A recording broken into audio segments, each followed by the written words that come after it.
4,777 दिन के बाद चेन्नई में मुंबई से चेन्नई का मुकाबला होता है और मुंबई चेन्नई को मैच हरा देती है। यह मुकाबला उन दो टीमों के बीच में था जो आईपीएल के इतिहास की सबसे बड़ी टीमें हैं। मुंबई इंडियंस के डोमिनेंस का अंदाजा ऐसे लगाइए कि बीते 6 मैचेस में वो जीते थे, 7वां मैच यह था। लेकिन धोनी जो दिमाग से मैच पलट देते हैं, जो कप्तानी से सामने वाली टीम को चारों खाने चित कर देते हैं, उन्होंने आज रोहित शर्मा को पटकनी दी और इस सीजन की दूसरी पटकनी थी। सुरेश रैना के साथ तस्वीरें आई तो लोगों के चेहरे खिल गए। धोनी का मैजिक जहां 7वें आसमान पर है तो रोहित शर्मा को लेकर बहुतेरे सवाल हैं, क्योंकि रोहित शर्मा चाहे बल्लेबाजी हो, चाहे कप्तानी हो, या फिर उनके फैसले लेने की क्षमता, हर तरफ वो निराश हो रहे हैं। किस्मत भी उनका साथ नहीं दे रही।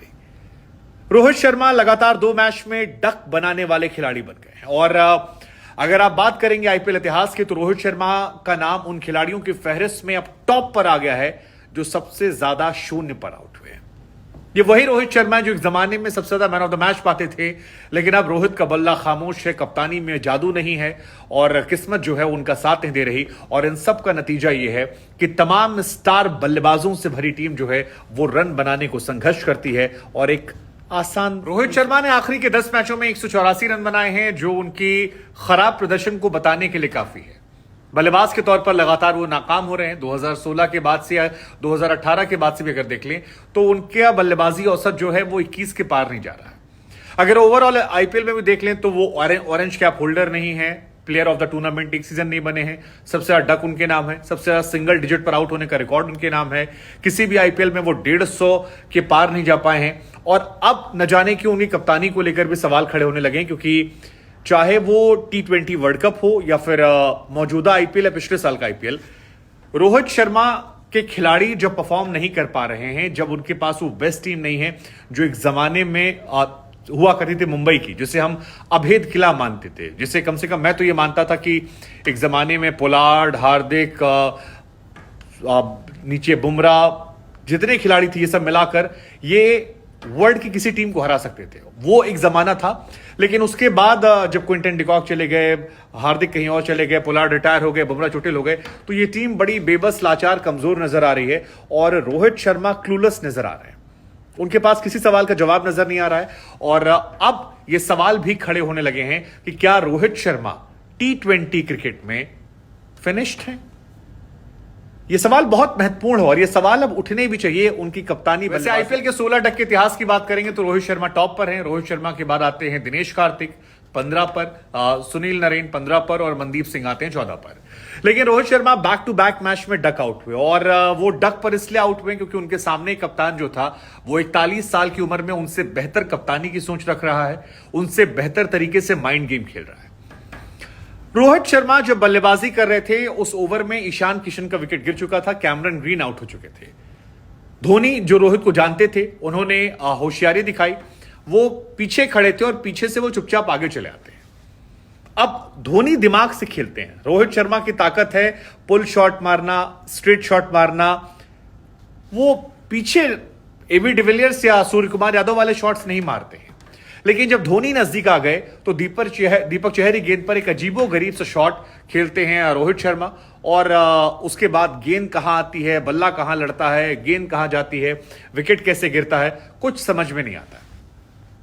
रोहित शर्मा आउट हो जाते हैं और यह सवाल खड़ा होता है कि रोहित शर्मा एक कैप्टन के तौर पर भी बहुत एक्सपेरिमेंट नहीं कर पा रहे हैं, नए खिलाड़ियों से बहुत परफॉर्मेंस नहीं ले पा रहे हैं। जो खिलाड़ी अच्छा खेल रहे हैं वो चोटिल होकर बाहर बैठ जा रहे हैं या फिर 1-2 मैच के बाद उनकी टीम में इतने बदलाव हो रहे हैं। जबकि धोनी की टीम आप देखेंगे तो जीतने के बाद भी वही रहती है, हारने के बाद भी वो टीम को बैक करते हैं और ज्यादातर खिलाड़ी वहां आकर परफॉर्म कर रहे हैं। और ये पूरी टीम, धोनी की टीम में चाहे आकाश सिंह हो, तुषार देशपांडे हो या जितने भी खिलाड़ी, शिवम दुबे, ये कहीं इनका नामो निशान नहीं था। और इन खिलाड़ियों को लाकर इनको ग्रूम करके यहां तक कि पथिराना तक को जिस तरह से ग्रूम किया और आप जो परफॉर्म कर रहे हैं वो एक रिमार्केबल थिंग है। और धोनी कप्तानी में बहुत सारे ऐसे प्लेयर हैं जो आए, सीखे, बढ़ गए।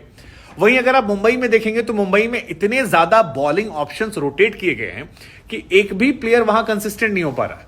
अर्जुन तेंदुलकर आज क्यों बाहर बैठे हैं पता नहीं। पीयूष चावला जो 17 विकेट ले चुके हैं और सबसे अच्छी परफॉर्मेंस दे रहे हैं, वो इत्तेफाक है कि पीयूष परफॉर्म कर रहे हैं, क्योंकि मुंबई ने अपने लिए स्पिनर रखा ही नहीं था। मयंक मार्कंडे थे, उनको भगा दिया, वो चले गए।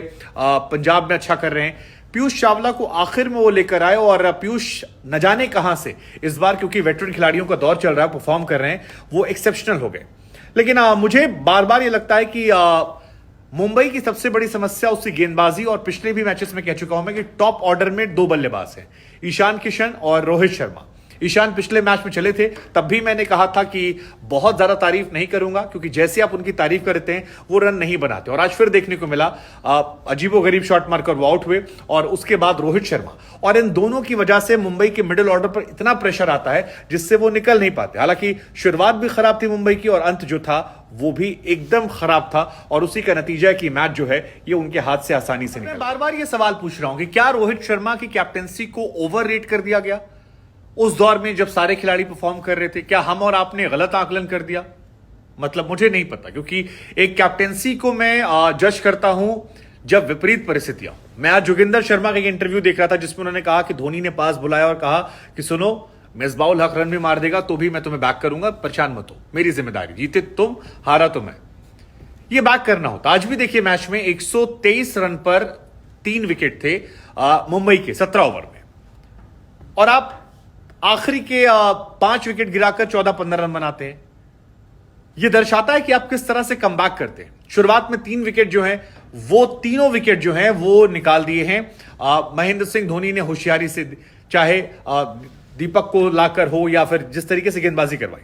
वहीं अगर आप रोहित की गेंदबाजी की बात करेंगे तो पीयूष चावला ने जो 2 विकेट निकाले हैं वो अपनी क्वालिटी पे निकाले, वो हर मैच में निकाल रहे हैं। लेकिन पीयूष चावला के अलावा एक भी गेंदबाज ऐसा नहीं है जो फील्ड सेटिंग को लेकर विकेट निकाल पा रहा हो, या कैप्टन जो है वो इतना ज्यादा एग्रेसिव हो रहे हो। मुझे थोड़ी हैरानी हो रही है, और ये हैरानी इसलिए भी हो रही क्योंकि इंडिया का इस साल ओडीआई वर्ल्ड कप है, और मतलब आई एम सॉरी टू से, I am a big Rohit Sharma fan, मैं बहुत बड़ा उनका प्रशंसक रहा हूं, बहुत सारी तारीफें की हैं, लेकिन अब धीरे धीरे न जाने क्यों मुझे वो इस टीम पर बोझ लगने लगे हैं, और ये बहुत अनफॉर्चुनेट। खैर, अब बात कर लेते हैं इस मैच में बैटिंग और बॉलिंग को लेकर। इस मैच की हाईलाइट जो रही वो मुंबई के हिसाब से सिर्फ निहाल वडेरा की बैटिंग थी, और इस टीम में कुछ ऐसा खास नहीं था, क्योंकि कैमरन ग्रीन आज ओपन करने आए ईशान किशन के साथ। एक अच्छा मूव था जिसे माना जा रहा था शायद तेज तर्रार रन बन जाएंगे, लेकिन कैमरन ग्रीन का विकेट जो है वो तुषार देशपांडे की अच्छी बॉल पर ले लेते हैं। ईशान किशन, मतलब उनकी तो कहानी चाइना के माल की तरह है कि चल गए तो चांद तक, नहीं तो शाम तक, वो बहुत अनफॉर्चुनेट होता है। रोहित चलते ही नहीं है, 10 मैच में फ्लॉप होते हैं। एक मैच में कह देते हैं कि सीनियर शुड टेक रिस्पॉन्सिबिलिटी, मेरे से शुरू होना चाहिए, फिर अगले मैच में 30-40 रन बना देंगे, उसके बाद फिर फ्लॉप हो जाएंगे। सूर्य कुमार यादव और निहाल वडेरा ने थोड़ी अच्छी पार्टनरशिप की थी, लेकिन रविंद्र जडेजा का मैजिक जो है वो ऑसम था। जडेजा ने वैसे सिर्फ 1 विकेट निकाला, लेकिन जो सही विकेट निकालना था वो उन्होंने निकाल दिया, और इसी का असर है कि ये स्कोर गिर गया। तुषार देशपांडे ने बहुत अच्छी गेंदबाजी की, दीपक ने अच्छी गेंदबाजी की, बाद में स्टबिस के साथ थोड़ा मिलकर वडेरा ने कोशिश की, लेकिन वो कोशिश इतनी काफी नहीं थी। हालांकि निहाल वडेरा जो है वो भी तिलक वर्मा की तरह एक अच्छी खोज है, और मुंबई के पास प्लस पॉइंट बस यही है कि बल्लेबाजों में उनके पास 1-2 नए नाम आ गए। जैसे तिलक वर्मा, उनके पास एक बहुत अच्छा नाम आ गया है। आज अनफॉर्चुनेटली तिलक वर्मा जो है वो चोटिल थे, और उसका असर ये रहा कि वो मैच में नहीं थे। लेकिन बाकी जो टीम है वो संघर्ष करती नजर आ रही है, और खासतौर पर गेंदबाजी जो है वो मुंबई की एकदम कूड़ा है। इसी वजह से मुंबई मैच, और उतनी ही शानदार है उनकी बल्लेबाजी। मतलब ऋतुराज गायकवाड़ औसम है, हर मैच में रन बना रहे हैं। कॉनवे जो है वो भी हर मैच में रन बना रहे हैं। आज जिस तरह से वो आउट हुए वो बहुत ही अनफॉर्चुनेट था, लेकिन जबरदस्त बल्लेबाजी वो कर रहे हैं। पीयूष चावला ने अच्छी गेंदबाजी की, 4 ओवर 25 रन देकर 2 विकेट। अच्छी गेंदबाजी जुफरा ने भी की, लेकिन जुफरा को विकेट नहीं मिला। लेकिन बाकी जो टीम है वो इस टीम में कुछ था नहीं, और ये टीम जो है काफी ज्यादा हेली डुली। अब ये तमाम समस्याएं इनके साथ हो गई है। शिवम दुबे ने भी आज एंड में आकर बहुत अच्छी बल्लेबाजी की, मतलब ताबड़तोड़ छक्के चौके मारे। धोनी ने विनिंग रन बनाया, वो भी खास था, क्योंकि धोनी 1 रन बनाए या ग्राउंड तक पहुंच जाए, मतलब उनको पागलपन, उनको लेकर दीवानगी, उनको लेकर जुनून जो है वो लोगों में बहुत ज्यादा है। और अगर आप क्रिकेट को देखना समझना चाहते हैं तो एक बार जब धोनी ग्राउंड पर आते हैं तो उस स्टेडियम से उस आवाज को सुनिए, धोनी धोनी धोनी धोनी धोनी धोनी धोनी। तो वो जो है एक मैजिकल फीलिंग है जिससे महेंद्र सिंह धोनी के समर्थक ही महसूस कर सकते हैं। कुल मिलाकर ये टीम जो है ये बहुत शानदार खेल रही है, और प्लेऑफ में जा चुकी है। क्या मुंबई प्लेऑफ में जा सकती है? क्या रोहित शर्मा यहां से अपना और मुंबई का करियर बचा सकते हैं। टेक्निकली जिस फॉर्म में रोहित शर्मा है, ये बहुत अनफॉर्चुनेट है कहना कि वो टीम में जगह डिजर्व भी करते हैं। मतलब अगर करंट फॉर्म को देखा जाए बीते 2 साल में, तो ना वो कप्तानी डिजर्व करते हैं, ना वो टीम में रहना डिजर्व करते हैं एज अ बैट्समैन। लेकिन बहुत बड़ा ट्रैक रिकॉर्ड उनका है और इतनी जल्दी जज करना भी सही नहीं है। हालांकि एक सीजन हो चुका है। लेट्स जस्ट होप कि रोहित कुछ मैजिकल करें और कुछ ऐसा करे जो टीम को भी वापस लाए, उन्हें भी वापस लाए। वो बहुत बड़े खिलाड़ी हैं, अभी भी भारतीय टीम में कप्तान हैं और बहुत लंबे समय तक, दशकों तक हमने उनका समर्थन किया है। रोहित शर्मा में मुझे बहुत विश्वास रहा एक जमाने में। क्या वो उनमें अभी वो फायर बची है? क्योंकि ये साल कमबैक का था। रहाणे कमबैक कर गए, औसम था।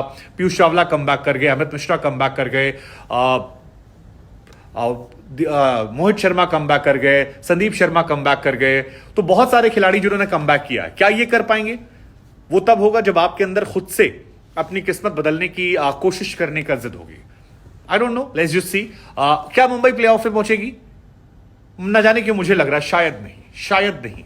ये मेरा मानना है क्योंकि नेट रन रेट ने बहुत पीछे और 3-4 मैच में क्या वो 3-4 मैच जीत जाएंगे?